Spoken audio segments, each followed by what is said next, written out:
sip of coffee before we get this thing going. This is good stuff. Well, as you can see, everything's laid out. We're getting so incredibly close to ice fishing, and I'm so excited. I'm sure you are too. Ready to sit and freeze your ass off on the ice watching a flasher. But to get you guys hyped for it, I'm going to show you my setup for this year. This is my single man setup, so if I'm going out by myself, this is the stuff I'm going to use. So without further ado, let's get into it. Let's check out all the products for this year. So let's talk augers to start off with. This right here, I think, is the lightest auger setup you can have. Now, granted, there's going to be some dude in the comments that quote, "This thing's light" or whatever. I don't care. This is my preferred setup for a panfish auger. It is the 6-inch Strike Master Light Flight. Now, one thing you'll notice is this little thing. This is a K-drill float. I ordered it because it's like $4, and I hated that dorky little thing on the top there. It just keeps me feeling good. I've never unchucked this bit, so I've never had an issue with it. Obviously, powering it is the Milwaukee Fuel M18. You want to keep this handle on there, gives you a little extra strength. This thing freaking rips, like no joke. I love this auger. Gonna film a review on it for sure this year. Powering it, I've just got 2 of these 5 amp hour red lithium batteries. I'm definitely gonna get one of those big 12 amp hour ones, but haven't done that yet. Haven't picked one of those up, but going to soon. Definitely would be nice. But love this auger. Highly recommend this auger for a light setup. That's what I'm gonna be running for this year for an auger. Let's move on to my electronics this year. So just like the end of last year, I'm going to be running my Humminbird Ice Helix 7. Great unit. Obviously sitting on top of the absolute best lithium setup you can get, the Markham Lithium Shuttle. If you want to figure out how to put one of these on there, up right there, there is an annotation, I forget what they call those things.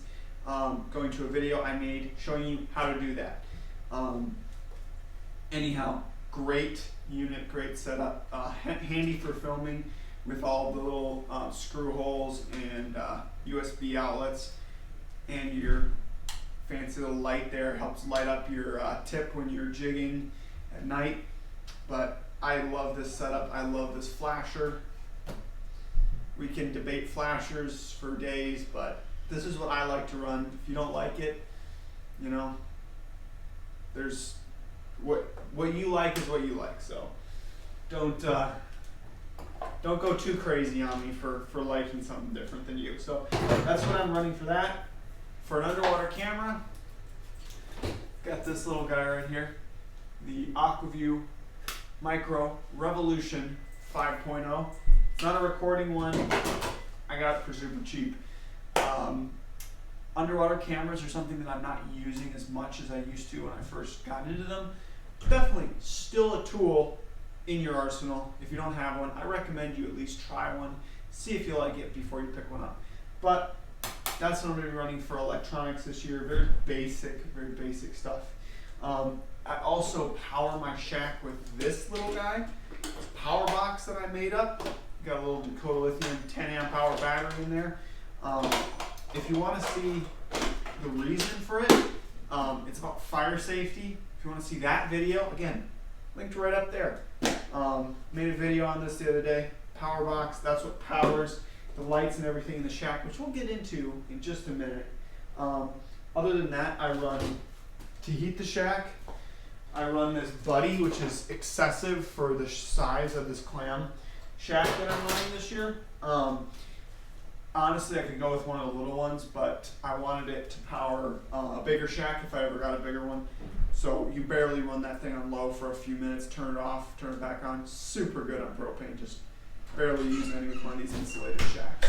I had to go with a little different angle for some different products, but another thing that I always run is a angle bait cooler right there. I know I used to complain about these things, but I bought one, tried it out, and they work phenomenally well. They have that seal around the edge, they have that net inside. And something that pairs up perfectly with an angle bait cooler is one of these Clam Lithium rechargeable aerators. They're a little bit pricey, but if you really think about it, in the long run, you're not going to be spending all that money on D-cell batteries ever again, so you really do save a lot of money. And they're so quiet. I mean, it's actually turned on right now, and you can't hear the thing. It's got 2 different modes. I did a video on this whole thing, again, linked up right there. But I always pair this with my setup to keep my bait. That's as long as I'm actually bringing bait out with me, which is most of the time I'm fishing, because you got to get those pike.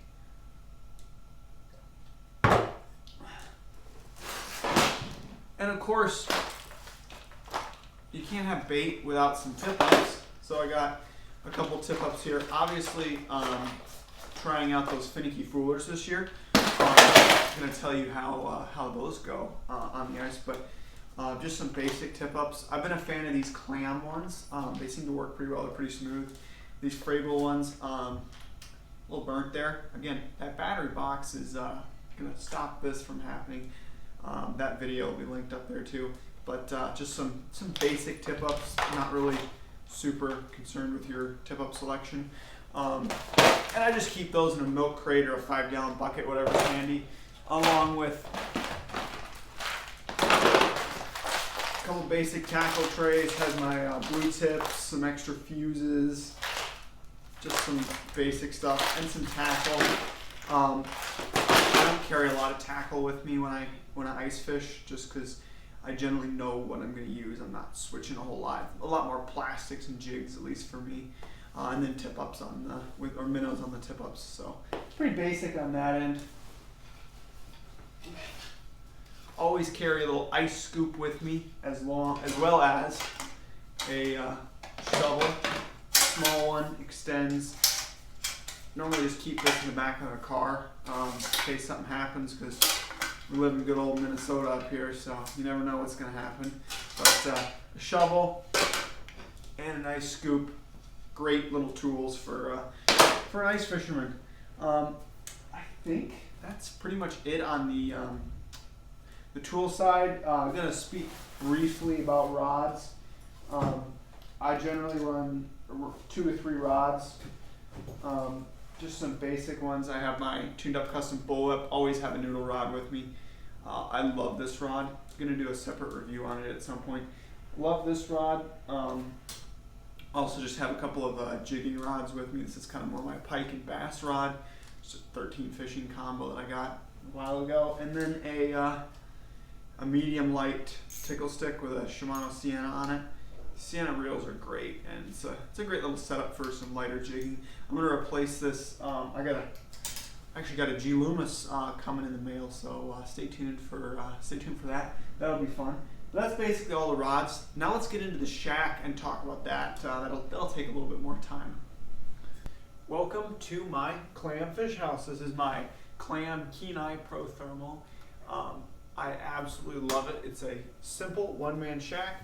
No poles to extend. You literally just go like that, and then like that. That's how easy it is to set up. Obviously not for more than one person, but great if you fish by yourself, a lot like I do.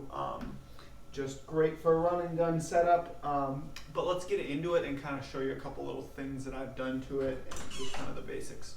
I'm not going to talk too much about this because I've already made a video about it, but we got a seat with a seat cover on it. Got our USB block right there, lights in the shack running to that power box. Again, we made a video on one of those. I just have a little thing here for storage, rod hammock, and tip-up holder, but pretty basic insides. If you want to see about it, video will be linked up there on it. But let's go outside of it and show you a couple other things. Probably saw this thing sitting in the background during the intro. This is what's called a Smitty Sled. Basic idea is it's a set of skis that I built a deck on top of. You slide your ice fishing sled on top of here, and this, with the skis, glides over deep snow. Makes it 1,000 times easier to haul your sled to your spot. Got these straps that go around the sled, which I will show you how it all looks with the cover on my sled, and then I'll pack it up and show you what it all looks packed. So let's do that.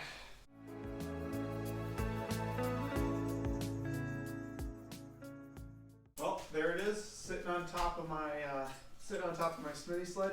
I tow it with one of these Clam tow harnesses. Highly recommend you guys pick one of these up. They're not very expensive and they make towing a heavy sled much easier, hands-free. You can carry your phone, you can do other stuff. So highly recommend you get one of those. But that's what it looks like on top of there. Let me just pack it up and show you what it looks like loaded down.